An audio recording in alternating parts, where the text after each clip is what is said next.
കോഴിക്കോട് കരിക്കാംകുളത്ത് വെച്ച് ദുരൂഹ സാഹചര്യത്തിൽ നാട്ടുകാർ തടഞ്ഞതോടെയാണ് മുഖ്യമന്ത്രിയുടെ മുൻ ഗൺമാൻ സലിൻരാജ് ഉൾപ്പെടെയുള്ള 7-അംഗ സംഘത്തെ പോലീസ് കസ്റ്റഡിയിലെടുക്കുന്നത്.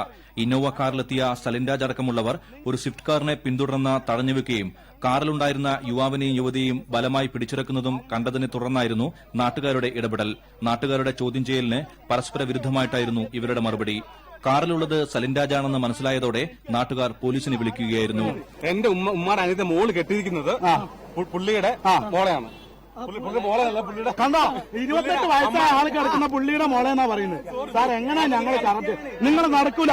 ചേവായൂർ പോലീസെത്തി ഇവരെ കസ്റ്റഡിയിലെടുത്ത് ചോദ്യം ചെയ്തതോടെയാണ് സലിൻരാജിന്റെ കൊട്ടേഷൻ ബന്ധമടക്കമുള്ള കാര്യങ്ങൾ പുറത്തായത്.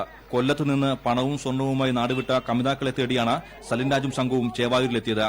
സലിൻരാജിന്റെ സുഹൃത്തിന്റെ ബന്ധുവായിരുന്നു കമിതാക്കളിലെ യുവതി.